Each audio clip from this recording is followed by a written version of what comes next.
Hello guys and welcome to another video of Rio career friends. Recently Bharat ने Rafale deal करी थी और Rafale के तहत रिसेंटली राफेल जो है भारत के अंदर आ चुके हैं। तो ये साउथ एशिया को किस प्रकार से इम्पैक्ट करके इसके बारे में जानेंगे और साथ ही साथ इसके जियोपॉलिटिकल और साथ ही साथ इंटरनेशनल अफेयर्स में क्या चेंजेस ला सकता है, इसको जान लेते हैं। फ्रेंड्स, जैसा कि आप लोग को पता है कि 15 साल प्रोक्योरमेंट प्रोसीजर के बाद 5 राफेल फाइटर जेट्स को भारत लाया जा रहा है। 15 साल का इंतजार हो गया और 29 जुलाई को 5 राफेल फाइटर जेट्स को लाया गया। सुखोई M30 जो उनको कवर करके ला रहे थे, साथ ही साथ बी रेडी फॉर कॉम्पैक्ट के साथ है, यानी कि रेडी टू फ्लाई, ये सारी सुविधाओं के साथ आ रहा है, लेस आ रहा है सारे हथियारों के साथ। और ये एस्केलेटिंग जो क्राइसिस चल रही है भारत और चाइना के बीच, खासकर line of actual control LAC के अंदर, इस दौर के अंदर राफेल फाइटर जेट्स को लाना एक बहुत ही स्ट्रॉन्ग कदम है गवर्नमेंट के द्वारा।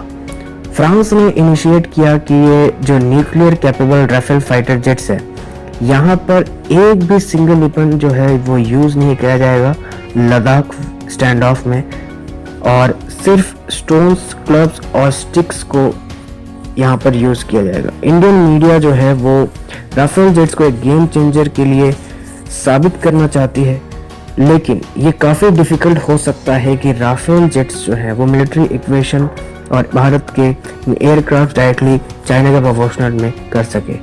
तो ऐसा क्यों है, मैं आपको समझा देता हूँ कि ये जो मैसिव प्रोक्योरमेंट मिलिट्री के द्वारा किया जा रहा है भारत के लिए, ये चाइना के लिए नहीं किया जा रहा है बल्कि पाकिस्तान के तहत भी किया जा रहा है। यानी कि राफेल जो है ये इंटरनेशनल अफेयर्स के अंदर, जहां पर चाइना और पाकिस्तान पिछले कुछ सालों के अंदर अपनी मिलिट्री एडवांसमेंट को बहुत ही ज़्यादा बढ़ा रहे हैं, वहाँ पर भारत के द्वारा ये बहुत ही अच्छा कदम है, क्योंकि भारत पिछले कई दशकों के अंदर डिफेंस मैकेनिज्म के अंदर डील्स को क्रैक ही नहीं कर पाता है। और इसके साथ ही हेलीकॉप्टर जो डील हुई थी खासकर राजीव गांधी के दौर पर, वहाँ पर अपाचे हेलीकॉप्टर में काफ़ी ज़्यादा बहुत ही बड़ा वाला स्कैम हुआ था।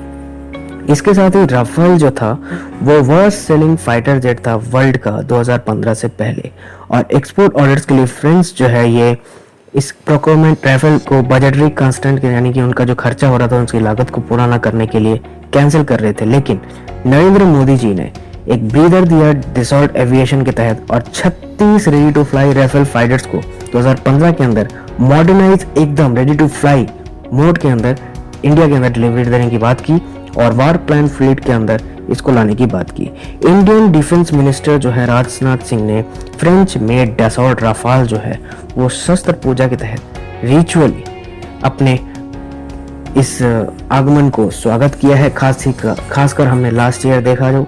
और इसके साथ ही इंडिया ने सिक्योरिटी स्ट्रेटेजिक कोलैबोरेशन के तहत जियोपॉलिटिकली जो उसके नेबर कंट्रीज है उनको एक मैसेज दिया है, स्ट्रॉन्ग मैसेज दिया है, और साथ ही साथ न्यू स्ट्रेटेजिक इक्विपमेंट्स को भी यहाँ पर लाने की बात कही जा रही है। इसके साथ ही इंडिया का ये जो कदम है, ये दोनों बिगेस्ट आर्म मैन्युफैक्चरर्स जो हैं खासकर US और रशिया के द्वारा नहीं लिया गया, ये फ्रांस के द्वारा लिया गया।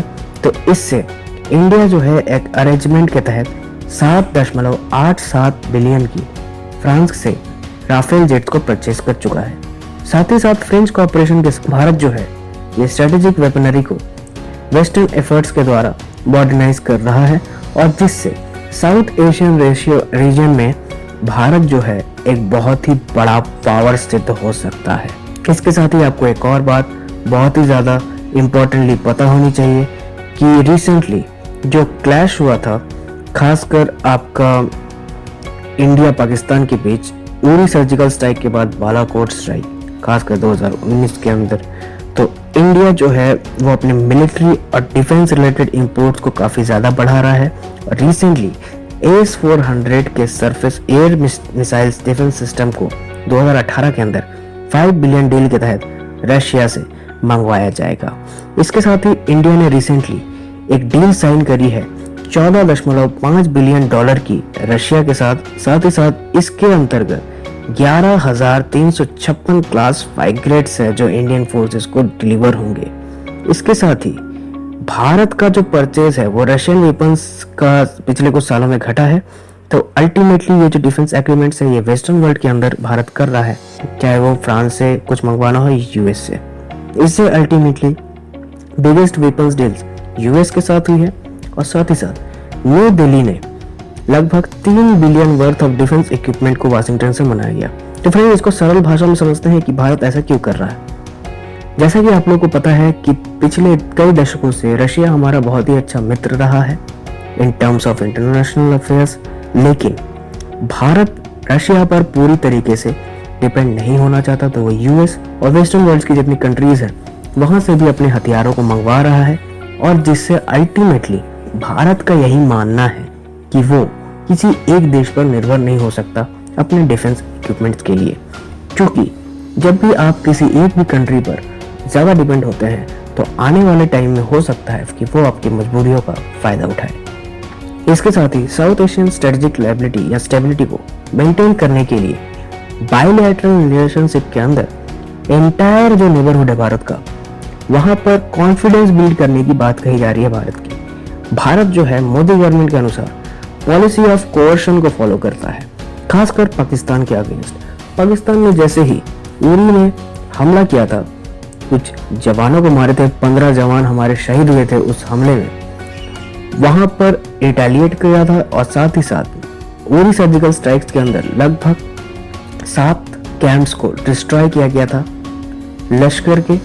इसके साथ ही बालाकोट एयर स्ट्राइक्स के अंदर एस्केलेशन हुई थी, जहां पर कैप्टन अभिनंदन ने जाकर पाकिस्तान के एक फाइटर जेट को मार दिया था, F-16 को, और उसका मलबा वहीं पर पड़ा मिला था। इसके साथ ही जो टेरिटोरियल कॉन्फ्लिक्ट पिछले कई एक महीने से चल रही है भारत और पाकिस्तान के बीच, खासकर 370 आर्टिकल के एबोलिशन के बाद, और साथ ही साथ चाइना के अंदर जो बॉर्डर रोड्स का कंस्ट्रक्शन हो रहा है, तो ये एशियन रीजन के अंदर भारत को एक बहुत ही बड़ा फ्लेक्स रिचार्ज दे रहा है। और साथ ही साथ ये सिक्योरिटी कंसर्न्स को भी बढ़ाएगा, क्योंकि हो सकता है भारत इन हथियारों का इस्तेमाल भी कर सकता है। तो आने वाले टाइम में यही देखना होगा कि भारत किस प्रकार की अपनी रणनीति बनाता है। हालांकि ये एक बहुत ही अच्छा कदम है मॉडर्नाइज करने के तहत, क्योंकि भारत कोई कमजोर देश नहीं है।